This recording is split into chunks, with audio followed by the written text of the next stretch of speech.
Florence, on a oublié de sortir la poubelle. Tu veux dire que tu n'as pas sorti la poubelle? Non, je veux dire que ça nous concerne tous les deux. Bon, voilà une scène de la vie courante que vous avez certainement déjà vécue. Dans cet échange, on voit bien que les pronoms qu'on utilise, que ce soit on, je, tu ou nous, changent le sens de ce qu'on dit et de ce que l'autre entend.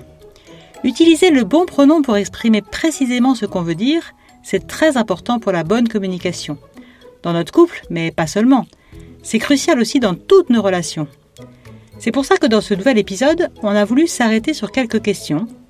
Comment employer le bon pronom, le je, le tu, le on ou le nous? Que disent-ils précisément chacun? Toujours ensemble, un podcast réalisé par les équipes Notre-Dame et RCF. Par exemple, si je dis « on mange quoi ce soir ?» En fait, ça sous-entend que j'aimerais bien que tu, Florence, fasses la cuisine pour que nous mangions. Mais quand je dis « on pourrait faire les comptes ce soir », c'est que j'ai envie que tu, Florence, me donnes les papiers nécessaires pour que je les fasse. Ah, je vois. C'est un peu cliché notre exemple, un peu genré même. Mais en même temps, chez nous on est comme ça. Et quand tu me dis « on ira voir mes parents demain », dans « on ira », on ne sait pas qui est « on ». C'est toi de toute façon, que je vienne ou non, ça change rien? Ou c'est tous les deux? Est-ce que tu inclus les enfants? Est-ce que c'est pas plutôt ta volonté que tu exprimes? Sans forcément tenir compte de la mienne d'ailleurs. Il y a en effet pas de question dans ta phrase. Oui, j'aurais pu dire « nous irons voir mes parents avec les enfants ». C'est plus clair. Mais ça exprimerait une exigence de ma part, et tu pourrais plus donner ton avis. Finalement, le « on » reste flou. On ne sait pas de qui on parle. C'est bien pour ça que j'ai dit « on » et pas « nous », pour ne pas imposer qui y va. Comme ça reste flou, et plein de sous-entendus. Mais c'est vrai que j'aurais peut-être pu poser une question. Oui, c'est ça. Si tu avais dit « j'ai envie d'aller les voir », est-ce que tu veux m'accompagner? C'était mieux. Ça m'aurait laissé le choix, parce que déjà c'était une question. Et surtout, tes intentions auraient été plus claires. Tu m'aurais dit « j'ai envie » et « est-ce que tu veux venir ?» J'aurais compris. Dans un couple, c'est important que chacun trouve le moyen d'exprimer son propre désir. Et à partir de là, on se met d'accord pour trouver une volonté commune. Alors que si tu avais dit « nous irons voir mes parents demain », j'aurais été forcément inclus dans ton projet sans que nous en ayons discuté et sans que je me sois exprimé. Pour ce qui est encore du « nous », moi aussi j'ai l'impression qu'il vient empiéter sur mon jeu. Le « nous », c'est toi et moi, deux personnes différentes, deux tempéraments différents. Certes, nous avons décidé de vivre ensemble, mais nous ne sommes pas identiques. Il faut pouvoir respecter chacun, parce que nous ne sommes pas fusionnés. Je suis d'accord avec toi. Si chacun ne trouve pas son compte dans le « nous », c'est une source de déséquilibre pour le couple. Le « nous » ne doit pas être un mauvais compromis entre ton désir et le mien, mais une décision commune. Le « nous » ne doit pas effacer le « je ». Par ailleurs, si le « je » est utilisé à la place du « nous », est-ce que c'est plutôt généreux, pour faire plaisir à l'autre, ou est-ce que c'est plutôt égoïste, pour imposer ma volonté? Est-ce que je décide qu'on va chez mes parents demain? Ça, c'est égoïste. Ou alors, est-ce que je te propose d'aller voir mes parents, en te laissant le choix? Et ça, c'est généreux. J'ai compris que cela te faisait plaisir qu'on aille voir tes parents demain. Et c'est librement que je te dis oui. Alors comme ça, ma volonté rejoint ton désir. À un autre niveau, vous savez que je suis croyante et que c'est important pour moi. Et dans la prière du Notre Père, il y a une phrase qui me parle, c'est quand je dis « que ta volonté soit faite ». J'accepte librement de suivre la volonté de Dieu. J'exprime comme ça ma confiance en Dieu.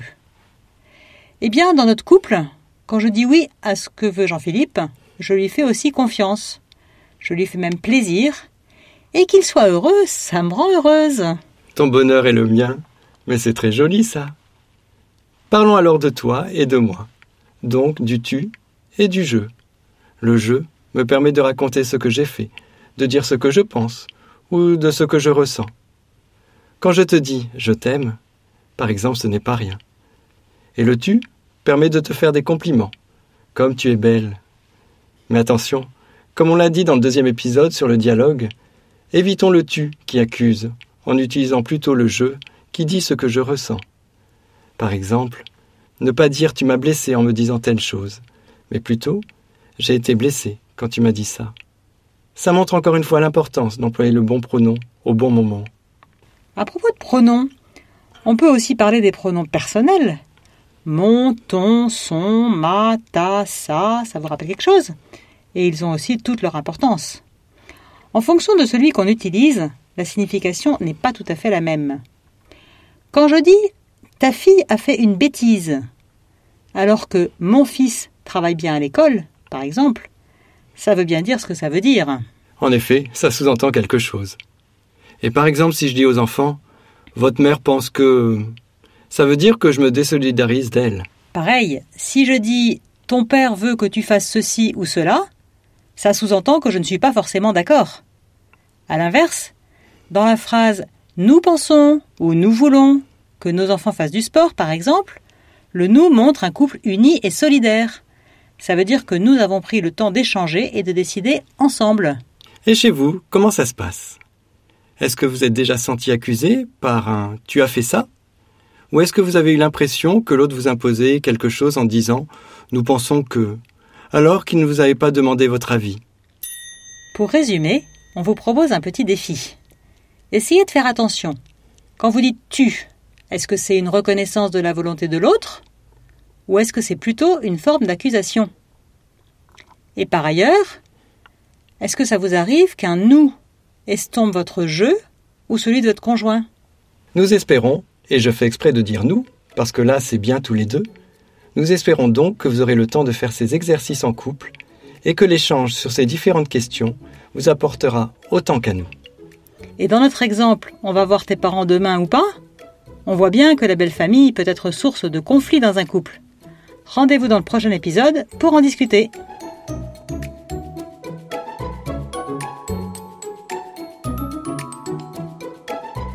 Si le podcast Toujours Ensemble vous a plu, n'hésitez pas à en parler autour de vous, aux couples qui vont bien et à ceux qui ont besoin d'un coup de pouce pour continuer de cheminer ensemble.